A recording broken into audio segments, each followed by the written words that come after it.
Well, thank you very much. You have just witnessed a very eventful presentation of the national budget for the year 2017. I did not intend to give a derisive appraisal of this budget, and throughout the period that the minister presented the budget, I was thinking, one thought came to my head, that it is immensely unresourceful. But as we got to the latter part of the budget, particularly when he announced the measures, I changed that assessment from immensely unresourceful to immensely ominous for the future of Guyana, for the future of job creation and growth and business development, and for the future of welfare and growth in benefits to ordinary people. Now, as I said before, when the minister presented the budget, as most of you would have recognized, that he meandered from cliche to cliche.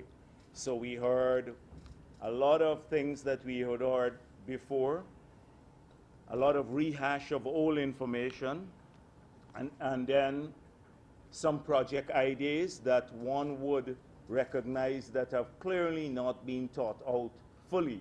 Take, for example, the proposal to start the road to Letem, the road from Georgetown to Letem, going to phase 1, when no feasibility study has been done, and even the pre-feasibility studies that have been done point out that at this point in time, given the traffic flow between Brazil and Guyana, that it's unsustainable to spend 400 million US dollars on a road of that nature, which is $80 billion in the long run.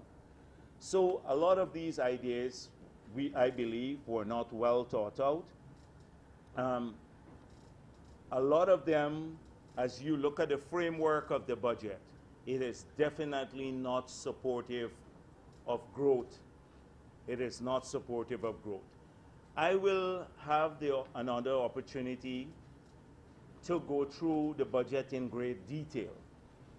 But today, I just wanted to say one thing that the minister said that stood out in the earlier part of his presentation, that stood out most in my mind, was when he said, we will be issuing local bonds to finance the fiscal deficit. And it seems to be an innocuous statement. And on their side, they cheered about it. But behind this statement is a fundamental economic philosophy and a departure from what we have been doing. So the minister talks about creating more opportunities for the private sector. But now the government, having announced this huge budget, will be going into the local capital markets to raise funds to finance the budget. What this will do, it will compete with the private sector for funds, because they will both be seeking funds from the same markets, the capital markets. If you have greater competition for funds, interest rates will rise and therefore choke off growth and in the future. It will have that major impact in the country. Also, a lot of people will be discouraged in investing because the state now will be sucking up all liquidity or most of the liquidity from the system. So we need to explore that in great details. Tonight, though, I think most people across the country will not talk about this issue. And I see this as a fundamental issue that will destroy any possibility of recovery and long-term growth. But they will talk mainly about the tax measures that have been introduced in the budget. They're so numerous that I do not know where to start. And the implications of a lot of these measures will not be recognized for several days into the future.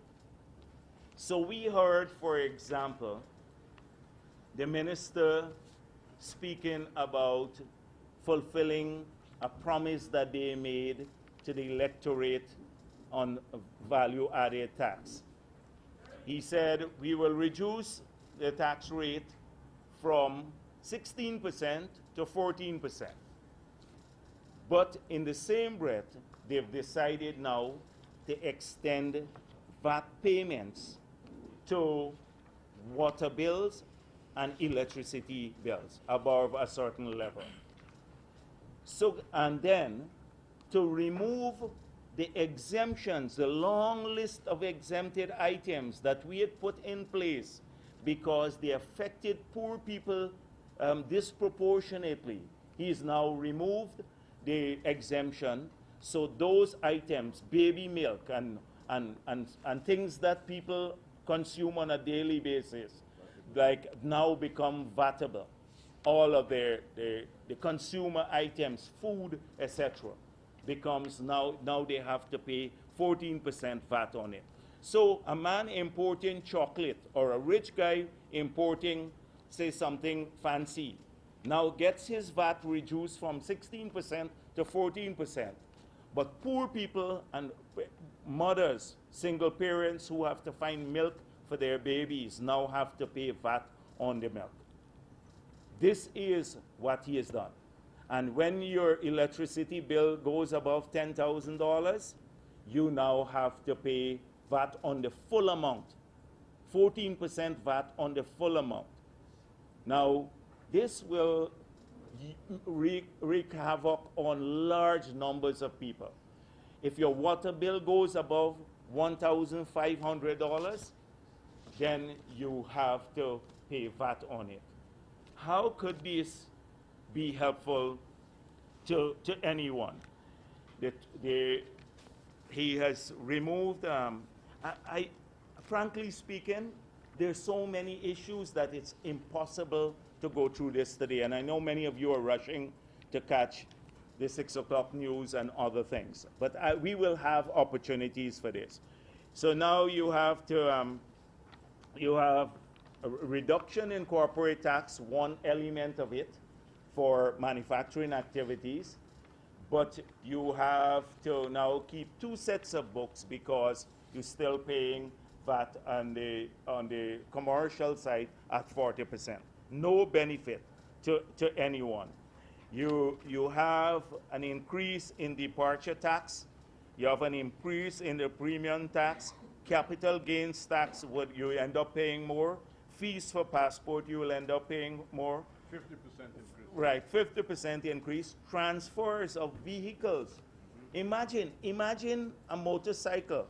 He said it will go from 5,000 to 25,000 if you sell your motorcycle, or 2% of the value of the item, whichever is higher. So just imagine when it gets to a car. When it gets to a car and you have to transfer it.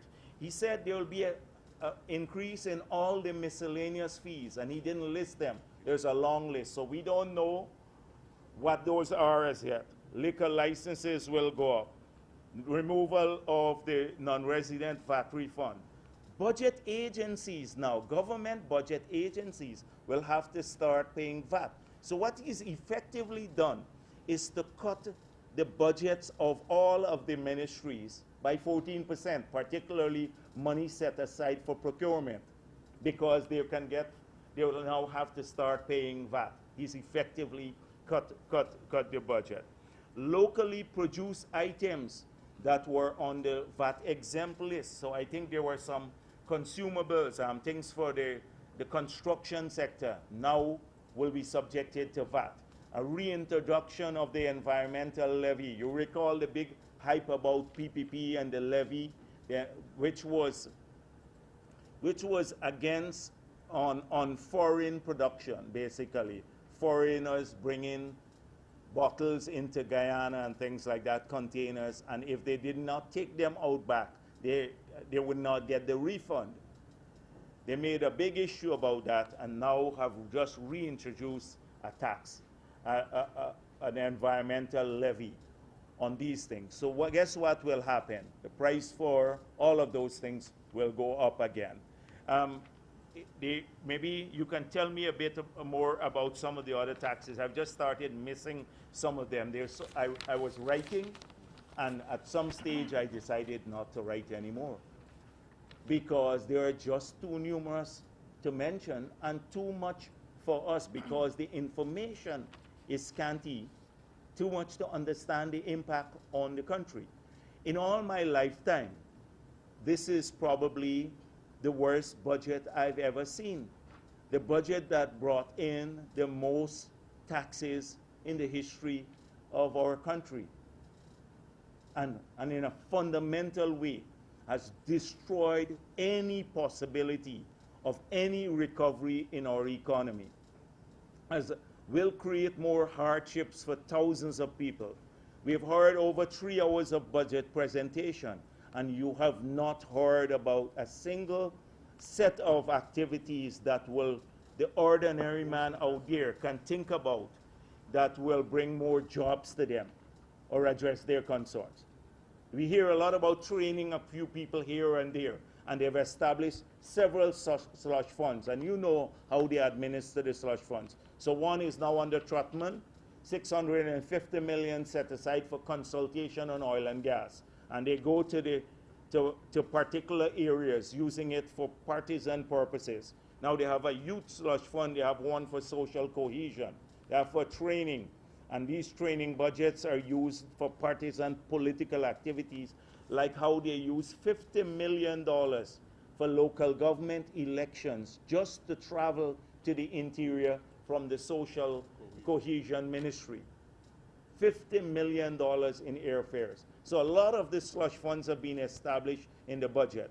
But what is there for ordinary people? If you are sitting in Linden, you're a logger, and you listen to the minister, what can you relate to in his budgets in specific terms that will change your lives and bring more jobs to you? If you're miners, look what they've done. The tax proposal too, because miners were treated, they paid 5% royalty and 2%, that was a final tax. Now that may not be, based on the explanation he gave, the final tax. So this could create a whole range of disincentives in the mining sector as to how they treat income, who they sell their gold to, because all of this will be exposed. All of this, they would be subjected maybe to greater liabilities, tax liabilities, and maybe would reduce the declaration of gold. So what are the miners getting out of this budget? What are they getting out of this budget? What are the rice farmers getting out of this budget? What are the sugar workers getting, except $9 billion now in a budget that is $250 billion? They've reduced the percentage of it. And we're told we decide later. What are the workers getting? Nothing. I was stunned that he mentioned the workers in passing. I was stunned. Nobody. The old age pensioners will get a small increase, a few $1,000s more, but now they have to pay the VAT on their water because they no longer have, they took away the water subsidy. The water bills, they'd have to pay VAT on it. They now have to pay VAT on the electricity for the old people. But they will get a free passport too, right? They don't have to pay for their passports. This is the sort of budget that we have seen. It would kill the contracting industry. 2%. The contracting industry with this 2% upfront tax that will be deducted. And ominously, imagine all of you here and the 700 and 75,000 of us who live in Guyana. If we owe the GRA, or the GRA now assesses or thinks that we owe them for any taxes, the GRA will have the power to go into our bank accounts now and take the money. Not garnish our money. Go into our bank accounts. Any one of you here. They feel you owe them, they don't have to come after you anymore. They'll go to the bank and take the money from your account. Garnish your funds. This is unbelievable. I never thought I'd witness this here today. I thought we were coming to discuss a pro-growth budget, a budget that will create jobs for people and greater income and bring welfare, a budget that looks at it. Winston Jordan spoke about the model of development, but he has not spoken anything new about the green economy. And the budget is titled the green economy. Nothing new than what the president said. It's all declarative statements, the rehash of old cliches. You know, we want renewable energy, we want this, we want that. All of these solar panels that they're putting in are now going to tackle the fundamental question of baseload power for this country.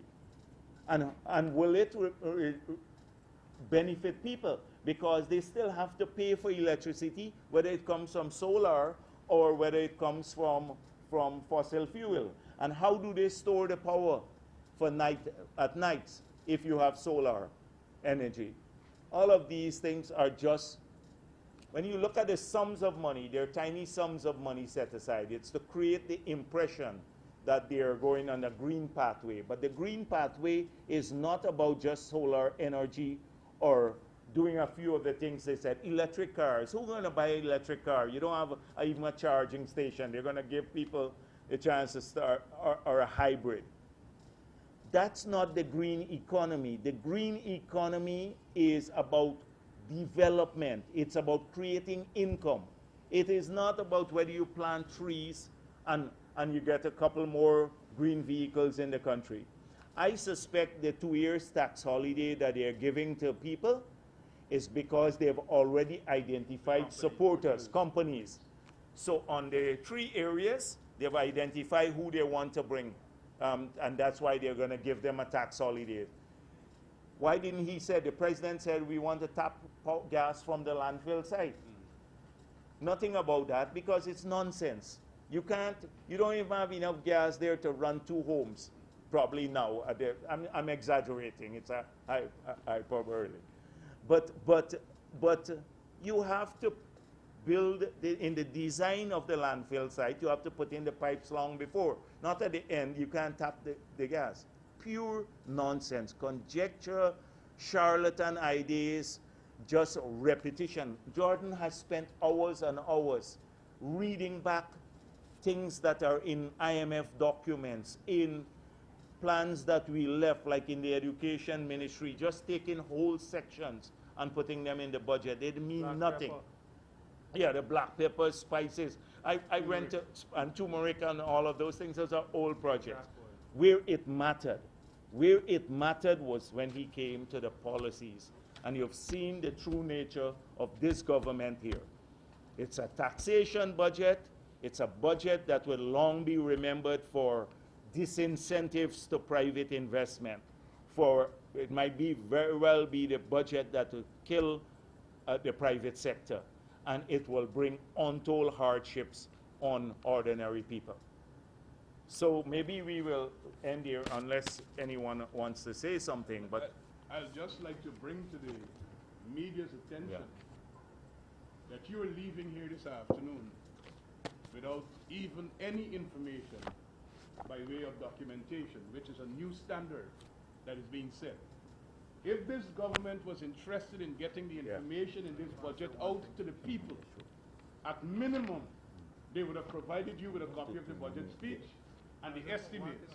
But I'm now advised that in order for you to get a copy of the estimates in the budget speech, you have to go to the Ministry of Finance, I guess, produce your credentials, and almost genuflect to their altar and beg for a copy in order for you to get it to disseminate the information to the people. We have three copies here. We can lend 3 media houses, but get back them to us if you want. You don't want to lend yours? All right, then the 2 of us will lend, yes. The 2, right. which one? Yes. You know, we got to, all three of us got to lend. We go and get some more, yeah. We're going to get it, man. Go, lend your thing. Don't be so stingy. I just want to say... Right. And this is where Starbuck News give one to Times. 109. Now, the minister very But skillfully listen, said you're getting that back my he has document. attached To get it an back. appendix. You bring it back. He's attached an appendix of new license and fees that he did not mention in the He budget. didn't want to speech. call it out for the Yes. people to Now, hear. let me just give an example. Some of the proposed increases are more than 500%. Moving from $100, some from $2,000 to $15,000. Let me highlight two. Painting of number on local cards. That's a horse-drawn card. Has moved from $75 to $7,500. Painting of name and number on carriage or card for hire has moved from $15 to $5,000. Those are just two examples of more than 45 fees, license, and penalty that has moved by more than 500%. We need time to digest this. It's a little too much. Yes, as you give get- Kaichor that.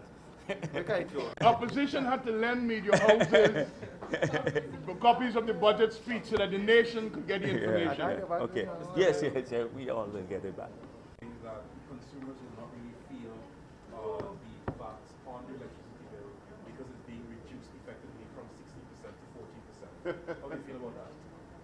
But it was not there There was before. no VAT. But you understand this, What guy. they're saying is that more disposable income will be in people's pockets because they don't have to pay the taxes on VAT as they used to pay. No. 60%. No, but let me explain this. If you're a low income Everything household, was exempted already. and 80% of my basket of goods, the things that I consume, are VAT exempt. They're zero rated. So the potatoes, the rice, the flour, etc., they're all zero rated. Whatever else, baby milk and all of those things. My electricity payment is VAT exempt. My water payment is VAT exempt. Now I have to pay on all those items 14%, plus the electricity and the water. How does it help me? That is, it affects poor people disproportionately because that basket of goods that we had selected, the items that we had zero rated, those were going to mainly for poor people.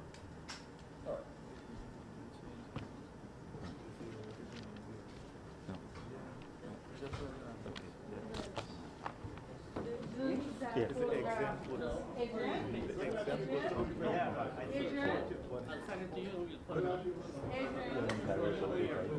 Exempt.